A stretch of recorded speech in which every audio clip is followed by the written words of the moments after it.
What is going on, everybody? ZyoniK here, and in today's video I want to talk about a very controversial and polarizing subject in our community, and that is going to be the algorithm. Now, before we dive into it, obviously I got battles playing on the side for you all so you guys can watch some fun gameplay, and I also want to let you guys know, please do not attack other members of our community, whether they're a content creator or just here in the YouTube comments. There is no reason to be toxic and rude to each other, right? We are all humans, we all have families, we all got jobs, and we're all playing a video game that we love in the Pokemon universe, okay? So let's be civil, but it's important to talk about this because whether you agree with me or disagree with me, the fact remains that you have to overcome bad situations, which I'm going to talk about later in this video of how you can overcome these bad situations, how I have been able to climb to legend. I think I've done it 11 or 12 times. I haven't double checked, but I think it's 11 now. All the videos are on YouTube as well. So let's dive in, all right? Be civil, everyone. So, the algorithm. There are two schools of thought to this.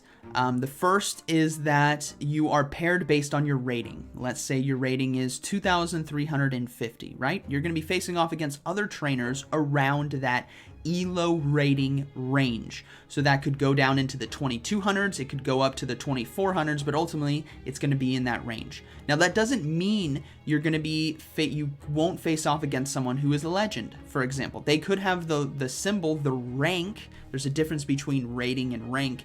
They could have the rank of legend, but have the ELO rating of 2350 as well. Maybe they had a really bad week in Go Battle League, or more commonly, they tanked down a bunch of rating because it may be a Stardust event, for example. That's a whole different subject, but you get what I mean. You could face experts, legends, veterans, ace trainers in your ELO range. That is personally how I think and what I believe for Go Battle League. When you face off against your opponent, it is based on that rating. The other side of the fence, I hope I get it right, so correct me if I'm wrong, but there's two reasonings why they think a bit different. Firstly, they think that Niantic's algorithm is to ensure that they stay at or as close to 50% win rate. I hope I got that right. And the second is that they will always get hard countered. Just like this game, right? I want you guys to pay attention to this game because this was a good one. I had Galarian Stunfisk on the lead into my Altaria, and I have a Superior into my Poliwrath. And this is why I said it doesn't matter if you believe me or not, right? The fact remains, I still have to overcome, just like you, bad situations, which is what we're going to try to do right here. Okay? So we're going to let that go. So, the algorithm for the other members of the community think that it's based to keep you at 50% win rate. And I can sympathize with that and understand that because it's blind threes, guys. Blind threes is so aggravating sometimes. You might be running an Altaria Lantern Core and Galarian Stunfisk hasn't been used since 2022. And there it is. Right? It's right there. I haven't seen Galarian Stunfisk at all, and now I'm in a position where I'm facing off against it. And what I will say to that is Galarian Stunfisk is still strong. Galarian Stunfisk, people have invested Stardust into it, and at this range, this was earlier this season. I was in Ace. Right now, I'm in the high 2800s. I think 2869 is what I got to yesterday. But this was earlier this season in the Ace range, I believe.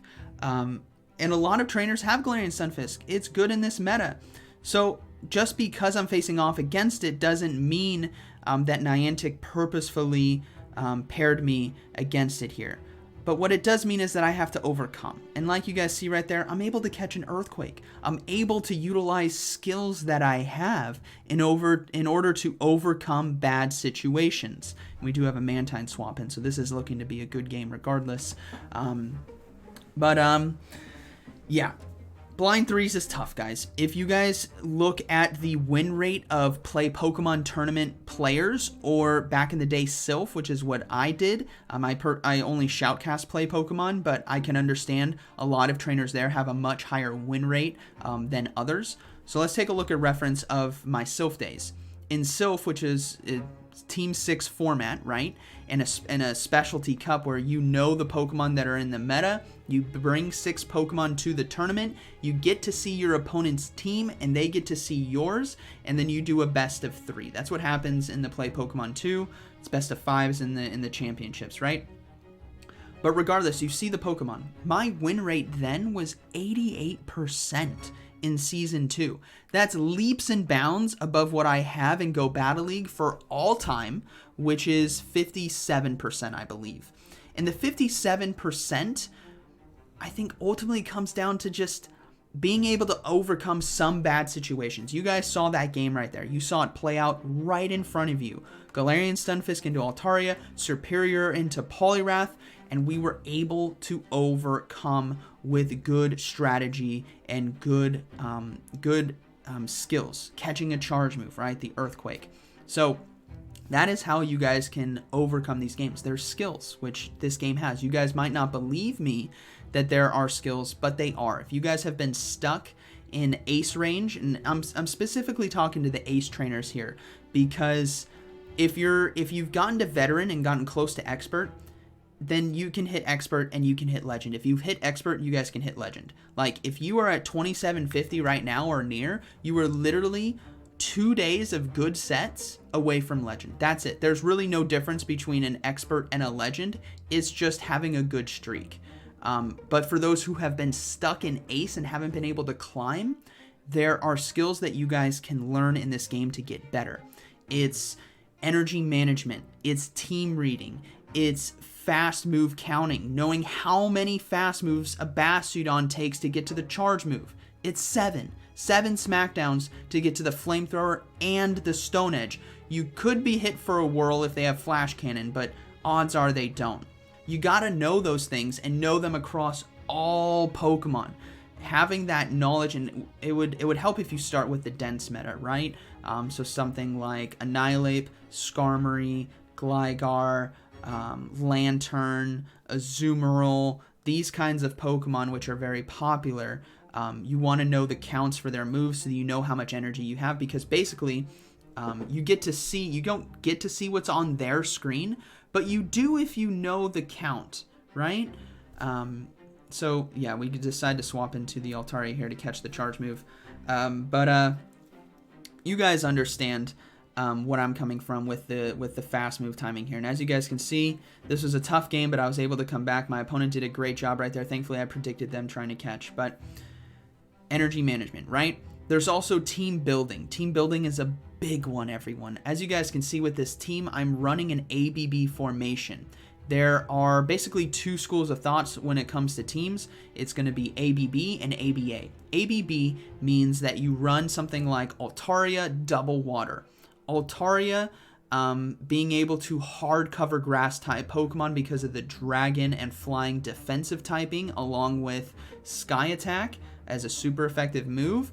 And then Poliwrath as my safe swap because it has access to Icy Wind, which means if I face off against a grass type Pokemon like we saw with Serperior, I can hit it for super effective damage and try to get myself an advantage in some way, which is going to be shields or switch, or trying to get energy advantage on another Pokemon on my team, which means coming in to farm down, right? I came in with Lantern and I farmed down the Serperior. Those extra sparks added up in order for me to win, right? Another formation, and with ABB, right, we got the safe swap and we got the core. We'll circle back. The core is your strongest polarized matchup. So Lantern and Altaria is my core, and my hope is that Poliwrath, if I lose lead, so Bastiodon is I draw out a Shadow Victory Bell into Poliwrath so that Lantern has a chance to win the game. That's the whole premise behind an ABB team. Is you're trying to sweep with your anchor if you lose, and you're trying to maintain advantage if you win, right?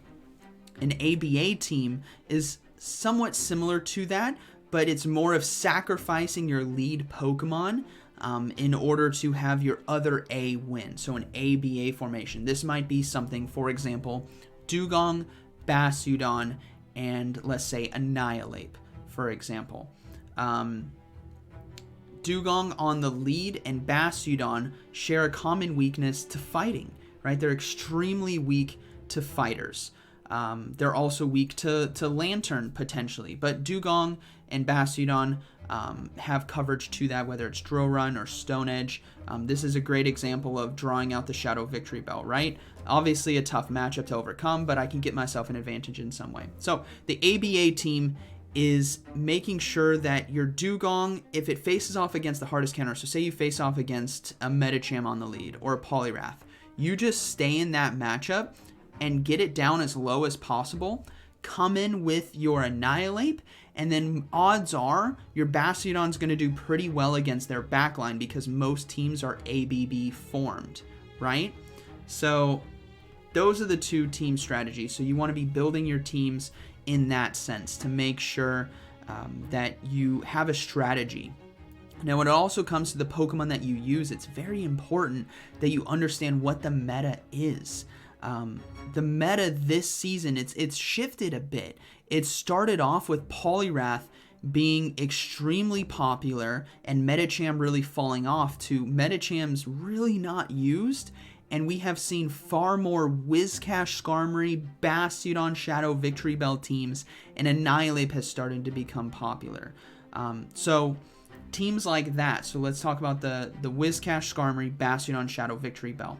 I recognized a few weeks back that was the popular meta, meaning most trainers were using those cores on their teams in the rating that I was at, which was like 2,400 at the time. So what I did is I built a team to try to break apart that core, break apart the most popular. This team, obviously, I'm going to lose to the Bastiodon, Wigglytuff, Shadow, Victory Bell. This team just loses to that. It happens.